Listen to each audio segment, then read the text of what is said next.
so much for today's APAICS Women's Collective Office Hour. So for those who are not familiar with APAICS, it's the stands for Asian Pacific American Institute for Congressional Studies. And our Women's Collective programming is to encourage more NHPI women to run for office. And so the office hour is something that we do throughout the year, and this is our fourth and last series for the year. And so today's topic, we're going to cover the importance of coalition building with different groups of women of color. So, with that, I'm going to go ahead and get started with the introductions from our speakers. So it would be great if our speakers can spend about a minute or two to give a brief background about yourself, where you are, and how long you've been in elected seat.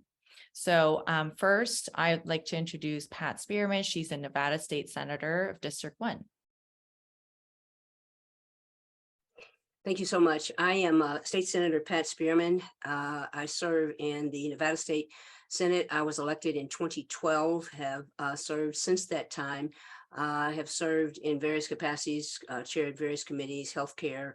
I currently serve Commerce and Labor, Vice Chair for Energy and Infrastructure, and I'm also the President Pro Tem for the State Senate. Let's see, this is not my first time in politics. I was in politics back in the early 90s when I was stationed in Texas. I was elected to the San Marcos School Board and served as secretary, and then the second and third year served as president. So I think that's less than a minute, so I'll take that time back at a later time. Next is Julia Mejia. She is with the Boston City Councilor at Large. Yeah. Good day, everyone. I am Councilor at Large Julia Mejia. I am the first Afro-Latina ever elected on the Boston City Council. And I was elected in 2019 after a grueling recount. I only won by 1 vote, y'all. So in order for you to really appreciate that, you have to understand that I was not the anticipated winner, nor did folks even know who I was. I came in to challenge the status quo in terms of who has the right to run. I'm a single mom. My mom spent some time being undocumented, so I had to learn at an early age how to fight for everything and everyone around my way, and it was that energy that inspired me to run when Congresswoman Ayanna Pressley went on to Congress. It was her seat that I took over, and she was the first African-American woman on the council, and I was incredibly honored to be the first Afro-Latina. I claim my Black roots because I know that when they abducted our ancestors, the only difference is the port that they dropped us off at. And so running in a city like Boston, which is known to be racist, was, I would say, a journey of my lifetime. And having grown up here, I feel like my race really inspired a lot of people to see what is possible. And so my first term on the council, aside from the traumatic 1 vote win after a recount, was then with COVID. So learning how to lead under those circumstances really prepared me for my second run. This past 2021, we were able to almost probably like 400 votes shy from being the top vote getter at the heels of a 20-year incumbent. So needless to say that women running, not only is it possible, but it is mandatory in these times because we changed the conversation. Happy to be here. Thank you so much. So last but not least, we'll hear from Ponka-We Cozad. She is the Kansas State Representative of District 103rd District. Good afternoon, everyone, and thank you again for having me. I'm Representative Dr. Ponka-We Victors-Cozad. I'm the first Native American woman elected to the Kansas legislature. I've been in office for 12 years. I'm from the Tohono O'odham Nation of Arizona in the Ponka tribe of Oklahoma, but born and raised in District 103 in Wichita, Kansas. And in the legislature, I served on transportation budget, state and tribal relations committee, and I'm a water commissioner for the state. And so I have one daughter, a walking star, and she is 1 year old, and she is my pride and joy. Um, and I am currently concluding my 12 years in office, and so I'm retiring. Um, this is my last rodeo, as I say right now. Great, thank you so much. And I'm really looking forward to hearing from our amazing panelists today, especially with a lot of firsts, historic firsts in their elected seats. So I'm really looking forward to hearing your wisdoms and advice. So I also want to preface our conversation by mentioning what I've already talked to our speakers about, which is that we had our Women's Collective Summit this summer. And we were in Las Vegas, convening API women from all over the country. And one of the favorite conversations and topics that our participants voted on was the coalition building of women of color. So I wanted to continue this conversation and bring in more diverse voices and different perspectives on how we can continue this effort and how we can work together long term. So with that, I'll pose the first question. So, what women of color always run into a lot of challenges in every single industry. And I think that's more pronounced in politics. And so how do you think, you're working to overcome these challenges, when, especially in the public service space?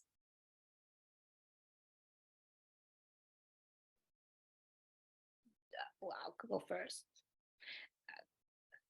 I raise my hand. I don't know how you want to call people in. I don't want to disrupt the flow here, but you know, when I first ran in 2019, there was a lot of consultants providing advice in terms of how I should show up. I was encouraged not to lead with the fact that I am a single mom. They thought that, that I would be stereotyped, or that would influence how other people will perceive me, because they would think that I was being, careless with my child, right?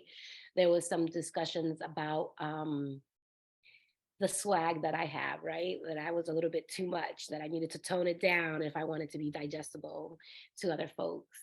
So I had a lot of that in my ear, but I, as a woman of color, I knew that, if I were to tame any of this, that I was going to be doing my entire community a disservice. And it was important for me to show up as I am.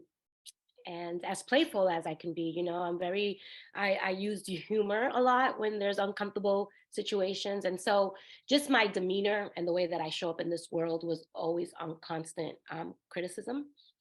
From the way, y'all can see, I got a lot of hair. At the time I had really short hair, and that was considered bold, that, like, look at you, like everything was criticized. But I used all of that for fuel. That all of those critiques really provided me with more courage to show up even louder, just because that's what I believe these times required, was for us to do just that. So this whole notion of taming yourself so that you could be digestible and watering yourself down was something that I struggled with while running for office. But being grounded in my why, which was I didn't really set out to just win. It was really about how we won that I really cared about. I always said I would have rather uplifted my people and lose than to neglect us and win.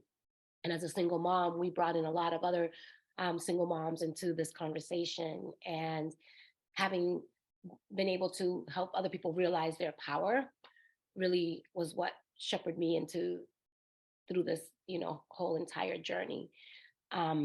So I think women in particular, when you run there's always going to be someone who's going to tell you how you should be. And you should always challenge that. Say, I am who I am, and I'm going to run as I am. And period. End of story. That's just it. So I think one of the things that we have, and Councilwoman, I applaud you for that. And anyone who's running as a single parent, any woman who has stepped outside the kitchen and taken the apron off and, put the spoon and the fork down and, says that I've already finished doing all that. And now I'm going to live my purpose.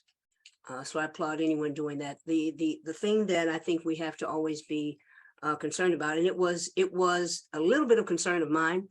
I served my entire 29 and a half years in the military in the closet. And when I ran the first time, people were like, you're running out. Maybe you shouldn't do that. Maybe people, and I said, well, if I running out says to them that I'm not afraid of telling the truth, and I could go back in the closet and act like this or act like that. And I don't know that it would get me any further down the road, but people have to know who you are. And I think the other reason that it's important for us to show up as who we are is that there's somebody out there like us that doesn't think that they can do this. I had so many parents to come up to me the first time I ran, and since, who have said to me things like, you saved my child's life.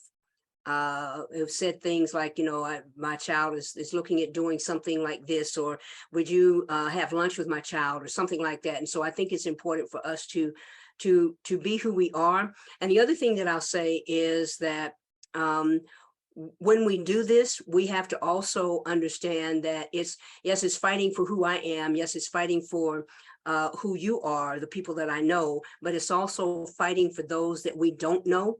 That we need to fight for, so that as we've broken the glass ceiling, they're not scarred by the shrapnel, if that makes sense to you.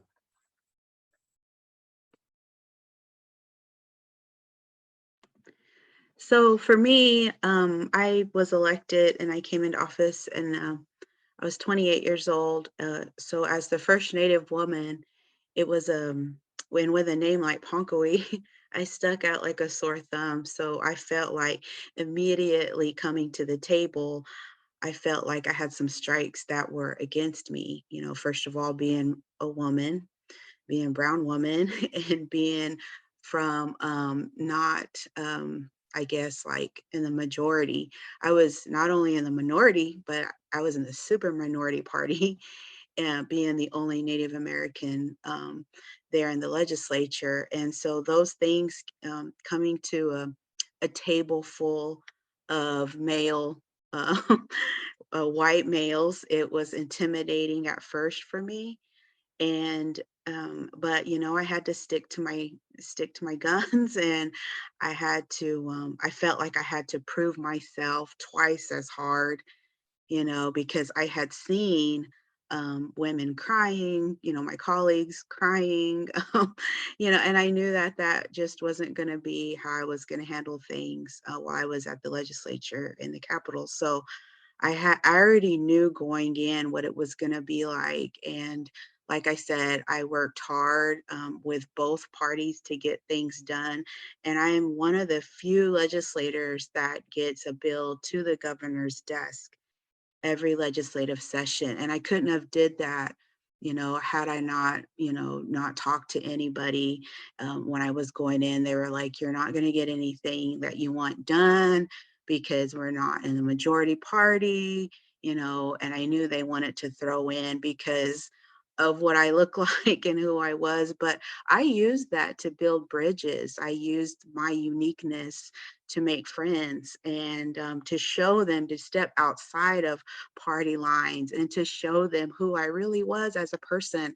And we probably got a lot of things in common. And I know Kansas is an agriculture state, so I want to help you, but I need you to help me too. So those kind of things are very important when people say, oh, you're in a red state, that's not going to work. It worked for me. And like I said, I know I stuck out like a sore thumb, my name, but I used that to educate others about my culture and who we are as Native people, as well as building a bridge between the tribes in Kansas and the state. Yeah, I think I'm glad our speakers brought up the point about authenticity and really staying true to yourself. And I think the biggest myth about working in politics is that, you know, you have to run in district who that represents the community that looks like you, or, things that would limit you as an elected leader. And I think that's so important to address, because it doesn't matter if how the district composition looks like. If you are true to yourself and you have the why of why you're running for office, then you can become a successful elected leader. So thank you for sharing those stories. So I think with that, I wanted to move on to the second question. And, I was hearing a lot of the similar themes of, what challenges you've had as an elected leader. So with that, I wanted to ask you all, how do you think we can work together to successfully build the coalitions and uplift each other? So let me start. I think building a coalition. So in Nevada, we just passed a state equal rights amendment, and it is the most expansive equal rights amendment of any state in the country. We have age, we have gender presentation, identification, we have ability, everything. And we did that. We wrote that law, myself and the now majority leader wrote that, asking ourselves the question, who is being discriminated against right now?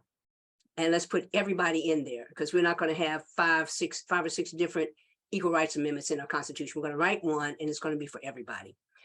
And so when you build a coalition, for me, it really is about expanding the tent and making sure that everyone knows that they matter and that they are valued, and ignoring the voices that try to separate us and segregate us, sub-segregate us. I'll put it like that. One of the things that happens all too often is as we start to come together and get things done, there'll be people who try to separate us by color, by ethnicity, by height, by weight, and it really doesn't matter, but they go through all of these things, and we have to be smarter than that. And we have to understand that, when I overcome, I'm overcoming because I've got a whole lot of people behind me who need me to get this job done, so that when it's their turn, they can walk through the door.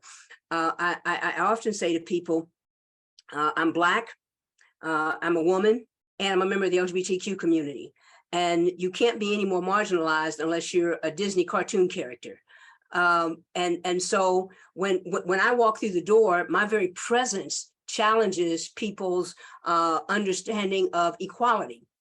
So for me, fighting for equality for me means that I'm fighting for equality, not just for those three characteristics of my personality, but I'm fighting for equality for the Native American. I'm fighting for the equality of the Afro-Latina. I'm fighting for the equality of the transgender woman. I'm fighting for the equality, because we have to knock down those everyone is equal except fill in the blank. And so we have to do away with the fill in the blank and just help people to understand. No, let me rephrase that. Demand that people understand that everyone is equal, because that's how God made us, and she didn't make a mistake. And so coming through the door, it doesn't matter what I look like. It doesn't matter what my heritage is. It doesn't matter what my dialect, doesn't matter what my language is, doesn't matter what my ancestry, doesn't matter what any of that stuff. It matters that I am a creator from the divine, and I deserve to be here. And I had an occasion one time where a gentleman said to me, when I came into a meeting, and they knew that I was a member of the LGBTQ community, and he walked up, he said, I think you're making some people uncomfortable by being here. I said, what? He said, yeah, you're making some people uncomfortable by being here. I said, well, you know what? if I'm making some people uncomfortable by being here, then one of us needs to leave. And I just sat down. Okay? And you have to be that forthright and, you know, take up for yourself, but also make sure they understand I'm here for the other people who have been marginalized and castigated and cast aside. I'm here for them too. And if you mess with them, you mess with me. If you come for them, you come for all of us. And so that's just how I see it. Yes, Pat, I'm loving it. I'm gonna move down to your neck of the woods. I'll jump in with that because I'm feeling the heat right now. I love it and the passion. So, you know, in terms of coalition building, you are so absolutely right. There's this syndrome that we have as people of color is the oppression Olympics, right? Who has it the worst? And I think that really makes it difficult for people to build across our differences, right? Because what we need to start doing is working collectively and dismantling and attacking it as a collective voice. And I think we haven't learned that. I always talk about here in the city of Boston that we are resource rich, but coordination poor. And I think because we have this mentality of who has it the worst, it's hard for us to build. At least that's what it's like here in Boston. And then the other piece of coalition building for us, you know, we're in the process now of hopefully cross our fingers, you know, I'm gonna put it out there into the universe of passing here in the city of Boston reparations, establishing a commission to study reparations and what that would look like in the city of Boston. And you want to talk about coalition building, but you also want to talk about the people who are working towards dismantling that because they don't want to hear it. And so the more people that we have who are working in collaboration with each other, and like Pat said, in terms of making the tent bigger, is really creating space for everyone, right? My hashtag is all means all of us at all times in all spaces and places, because, you know, there's nothing about us without us, is for us, right? So we have to build with each other in community and helping people understand that giving up some of that space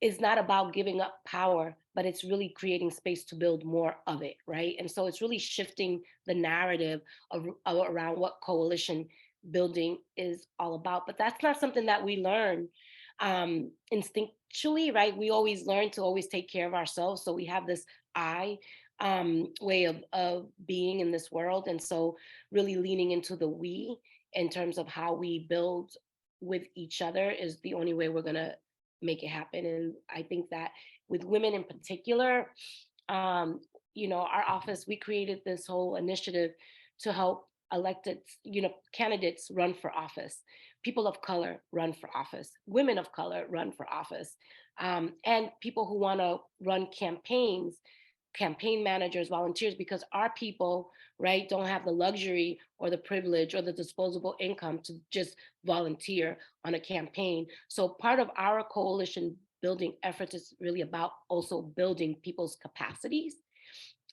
so that we can have people who are on boards, on commissions, who are part of parent councils. That building coalition and power isn't just about elected office, right? It's creating as many pathways to have a voice, because in all of those spaces we're needed. And that is kind of how we have been building power here in Boston.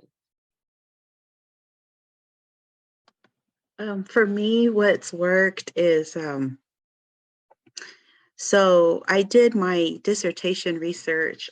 My topic was the rise of Native women in in the state legislatures across the country. And what I found out is that we all had like similar, you know, issues when it came to running for office. And then once we got into office, it didn't just stop there. There was a lot of things that came up that we dealt with in similar situations. And it was crazy because my story kind of mirrored somebody from like Washington State to like North Dakota, South Dakota, as far as, like I said, always having to feel like we had to prove ourselves twice as much. And, you know, as women of color, we're not seeked out to run for office. we have to run for office ourselves, because it's not like the parties come looking for us and saying, "Oh, you'd be a great candidate for this seat." And one of the things that brings up another a topic, because I had my ear to the ground as far as like seats available. And I knew that there had to be more women of color in the legislature, Kansas legislature. So an opportunity came up, a seat came available. And I remember talking to that representative saying, I got somebody for that seat. I really didn't, but I worked all night to find a woman to, and another Native woman to take that spot and talk her into running for office. But I just did that, so that they wouldn't recruit somebody for that seat. I know somebody, I'm going to talk to them tonight. They're waiting, they're ready to go. And we kind of went into this boot camp style, like getting her ready for office. But that's what it has to take. And with coalition building, I've have a great relationship with the other Native American and Hispanic women in the legislatures across the country. And we're all like on this group text and chat. And I swear whatever's going on in Kansas, it's probably going on in Arizona, Colorado to Florida, and we all talk like, and that's how we lift each other up, because it could be a horrible day in the legislature and I feel defeated. And when I talk to my colleagues, from other states, we all lift each other up like, well, why don't you try this, or why don't you try that? And it's kind of like more like a sisterhood. And even though I'm going out of the legislature, I feel like, I can still uh, mentor, other women that are coming into the scene and add them to our group, because it's so important to have that support. Because at the end of the day, we could say, oh yeah, we get it when we talk to our colleagues, but in reality, um, for me, I always trust my colleagues that look like me and from other states as far as what I'm going through personally or whatnot. Like I said, I have my sisters that, they all have our back.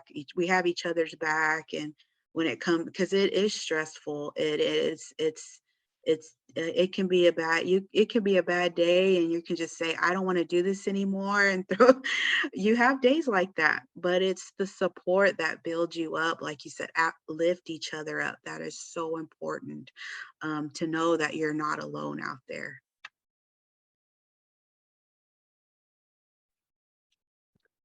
Yeah, can I just add one thing to that too? Because I think it's important for us to know when we do the coalition building and we're trying to make sure that we have a deep bench for women of color, we have to acknowledge the fact that it is twice as hard for us to raise money as it is for white men. And so the coalition, we can pump each other up with encouraging words, but I think there also has to be a dedication, if you will, to make sure that the funding is there for us. I was in a campaign recently, and I wasn't the quote preferred institutional candidate, and it was really tough to raise money. Really, and I'm a sitting senator, but the office that I was running for was not that. It was at the municipal level. So a lot of people that were, would give to me if I was at the state level, didn't or either couldn't.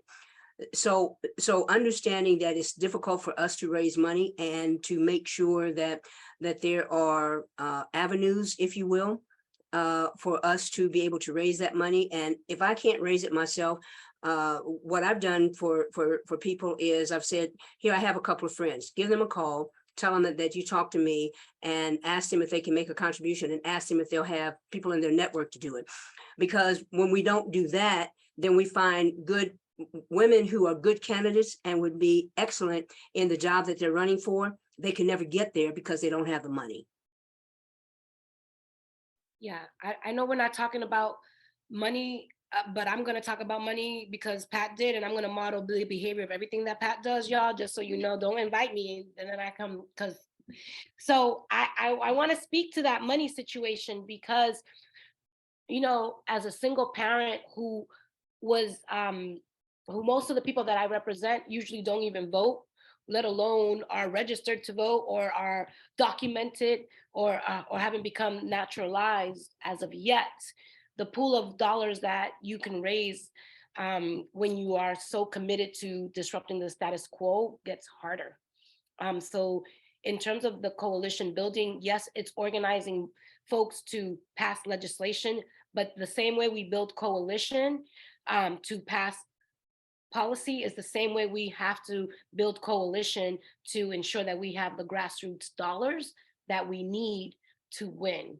And I think that if we don't uplift that in the coalition building conversation, that I believe, you know, to Pat, I think it's a great point to bring in as we're talking about coalition building, because what's the sense of just organizing if we then have to run again and not have the infrastructure and the financial support so that we can continue to build alongside that coalition. So I think it's key for candidates, if particularly for women, to be able to get the financial support to run, especially when you are a rebel rouser and a disruptor in this world.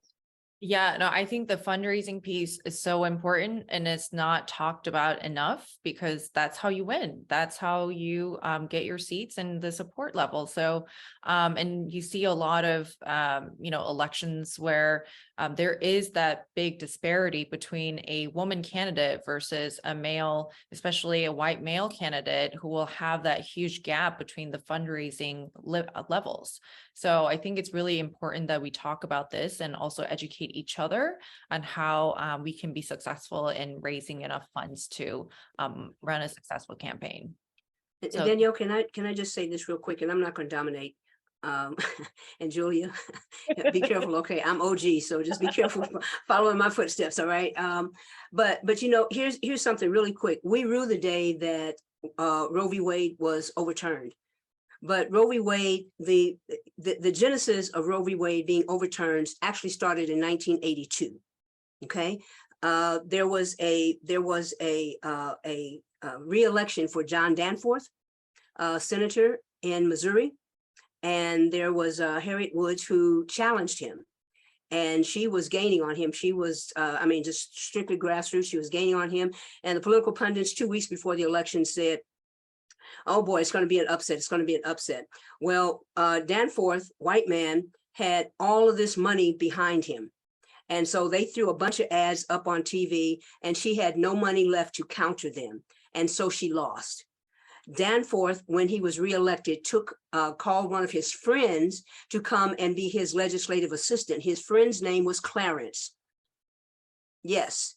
His friend's name was Clarence, and Clarence was there when the EEOC, the deputy position came open. He was there to get promoted to the director, and he was there when Thurgood Marshall passed away, there to go on to the Supreme Court.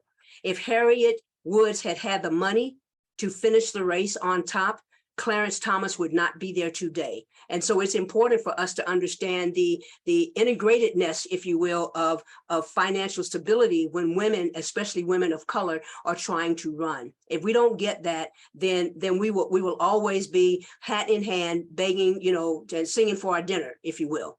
So. And I just want to chime in here too. I did some research, and with my culture, with Native American culture, we have problems already with the fundraising aspect of it. As Native women, we've talked about that this is one of the hardest things to do, is to ask our friends and family, because we're just all trying to struggle to put bread on the table, let alone fundraise and ask them for money to, for our campaign. So that's one of the things that we talk about as Native women, the cultural aspect of it, as far as fundraising, that can also be an issue for us and a problem for us, because that was one of the number one things I found in my research, was the fundraising aspect of it can be very difficult. I think this transitions well into the last question before we open it up to Q&A is what advice would you give for women of color who are looking to run for office and how to deal with successes and failures in running a campaign? Pat, you want to go first? Okay. I like going after you, but okay. I may have to go back after Pat though. So yeah, no, I think, listen, don't ever ask permission ever, right? Like if you have heart and hustle and you are deeply rooted in your community and you have a vision for what it's gonna take, you know, what it's gonna look like to really put your people front and center, and the desire to do that and be unapologetic about this fight, you have what it takes. Like, you know, I was almost 20 by the time I graduated high school because I dropped out, and I was the first in my family to even graduate high school. And I was running up against people who had, you know, degrees and pedigrees and, you know, polish that I would never have. But I'm so glad because I'm okay, because what I have is my lived experience, right? What I have is my dedication to the people that I serve. And that was enough to get me elected. And so we are already enough. We're more than enough. And so we've been conditioned to believe that we have to wait our turn or that we have to seek permission and ask people what they think. Those days are over, right? Like we don't have any more time to waste, right? So this is not time to hope and pray that someone's going to ask you to run, right? If you have the desire and the will, and I wouldn't even say the courage, but you have um, the heart and hustle that it takes to do it, and do it, because everything else is going to fall into place. Your village is going to come through. Like there were people who were part of my campaign that had never knocked on a door, but they made food for those who did, right? Like if you really look at your village and see everybody can do something, and you ask your whole entire network to give what they can, they will. And I think this whole notion of like thinking that you have to have everything all set up. I didn't even know I was going to run for office until Congresswoman Ayanna Pressley ran and she won. And I was like, oh, damn, she could do it. I could do it too. And that was what I was quoted on in the newspaper. And then it was Julia Mejia, activist, is going to run for city council. I was like, oh, shoot. Oh, shit, really is what I said. Like, what am I going to do now? Right. I already, the universe already like laid down the foundation. I had like 200 likes on my Facebook page when I posted that article.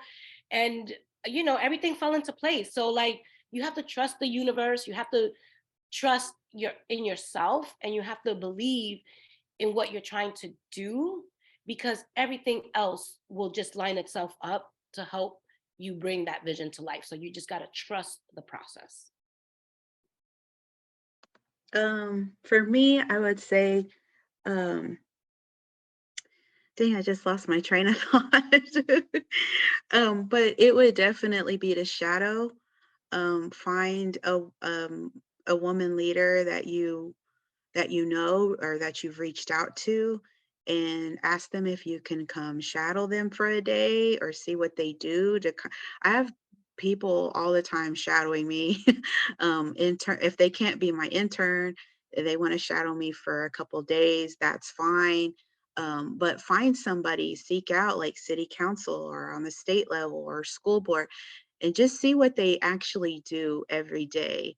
My other advice would be to prepare yourself. And this is from experience with other candidates that come to me and say, what do I do about this old parking ticket?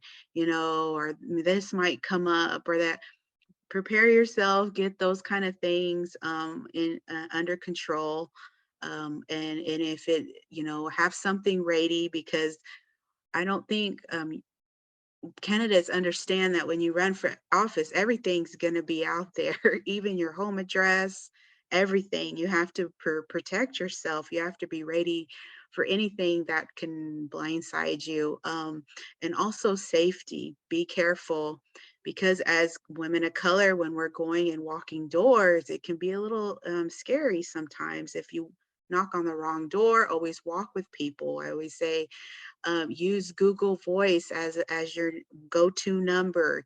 Try to keep as much as your private life private as you can, because like I said, I've had a lot of death threats, especially talking back to our Secretary of State when he had an anti-immigration bills up, and I had talked about him being the illegal immigrant to me. And so that had backlash. A lot of people had told me, how dare you talk to a white man like that? And what, so, I've learned from experience to protect yourself in the best way that you can. And I don't post anything on Facebook until after I've been there.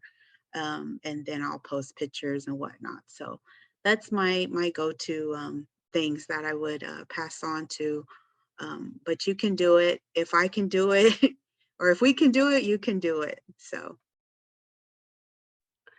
I want to go just a little different route, and I'll say this: everything that Representative Ponka and Councilwoman Mejia, everything they said is good. But let me add this too: the people who are supporting us, especially organizations that say they are here because they're trying to help women of color get elected, that, fundraising or opening up doors so that, those who have never been in politics before can get into that door and meet those people.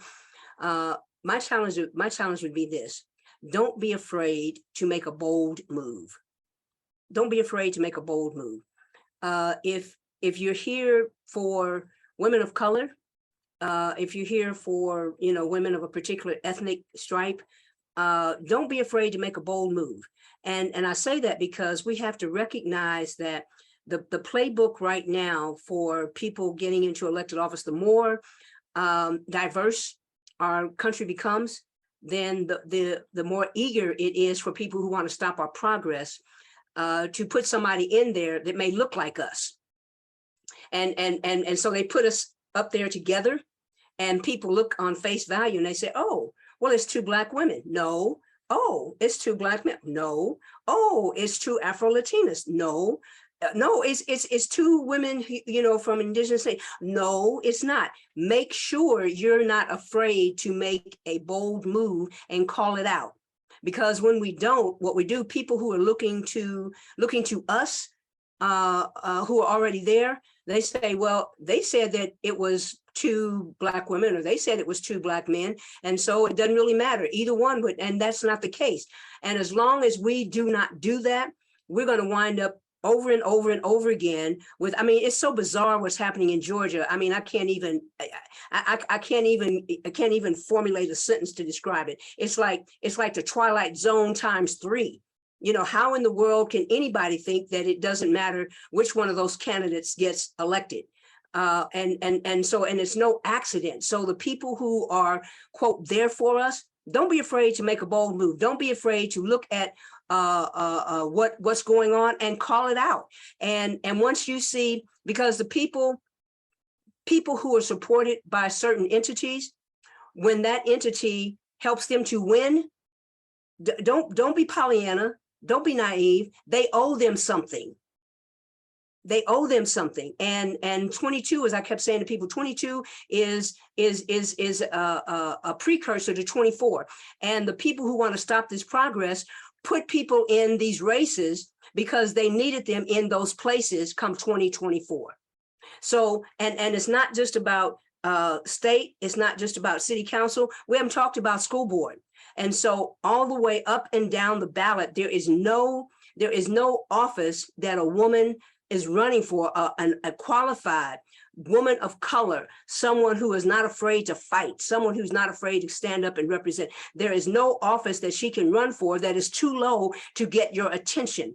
Everybody who's running and who deserves to be there, okay, don't kick them to the curb because, oh, well, it's just a city council race, or oh, it's just a state representative. No, every one of those counts, because what happens is the people, and let me just be clear, the people on the MAGA side, All right. They put people in places so that they can get the experience and they can get the name recognition. And all they have to do is say something crazy. And then the press picks it up and they say it over and over and over again. And before you know it, they have the name recognition to get out there and start fundraising. And then we look around and we see them running against a really qualified candidate. And people are like, well, how did they get there? They got there because they ran for school board and we weren't paying attention. And so everything that my colleagues, my elected colleagues said before is true. But my challenge is to people who say they support women running for office. Don't be afraid to make a bold choice and don't cop out and just say, well, it's 2 Black women. Well, it's 2 Afro-Latinas. Well, it's 2. No. Don't be afraid to make the bold choice and stand up and say, well, here is one, and this is what this one has done. And here is someone else, and this is their record. Because when you don't, and it's disingenuous, then why am I giving you money? Why am I supporting your organization and you're not going to do the things that are right to do to support the people who need to win? Right? I mean, that's just me. I'm OG. I appreciate that. And I think it's really important to be honest about these things and also recognize that we have to be intentional with the people that we're pushing for. And we don't have to be ashamed to continue to push more women of color, like State Senator mentioned, on all levels of elected seats. It's really important. It does make a huge difference, short-term and long-term. So with that, I did want to open it up. I know we're a few minutes behind, so I do want to give an opportunity for our participants to ask questions. So if you have questions, feel free to unmute yourself and ask a question to all 3 of our panelists or just one of the speakers.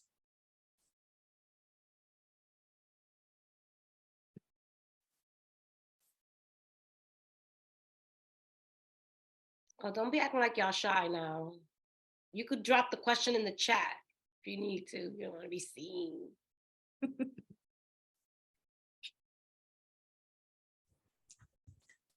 Hi, I'm Rita. I am one of the APAICS fellows and also a primary care internal medicine physician and placed this year in Senator Cortez Masto's office. And I was just curious, I think representation is so important and there's so many issues that need to be addressed, and you have to have your voice at the table to address these issues.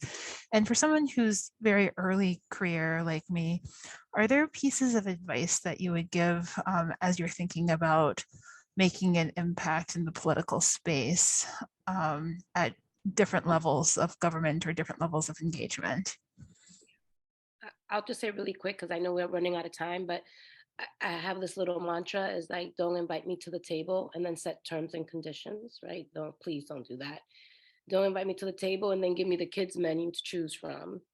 And don't invite me to the table and make me sit in the kitchen. Like, if you are inviting me to the table, I am going to bring it all and set the menu. I think that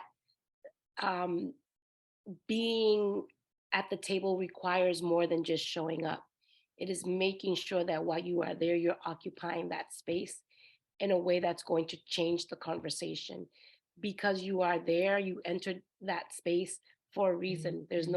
Everything happens for a reason. You were supposed to be there. So you have to seize that moment to speak up, even if you're uncomfortable in doing so, right?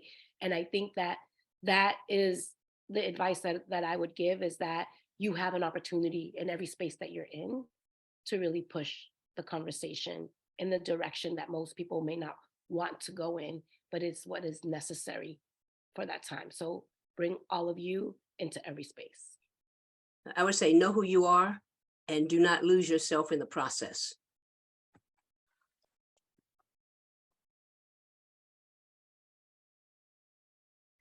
Great. So I agree. And I agree with the other. sorry. So I think we're coming to an end. We are about 5 minutes over. So I just want to give a huge thanks to our panelists for your time and giving us great advice and just having these conversations on how we can work together and encourage each other. So really appreciate your time, and for our participants for signing on. So I hope everyone have a great rest of your day, and we'll see you next time.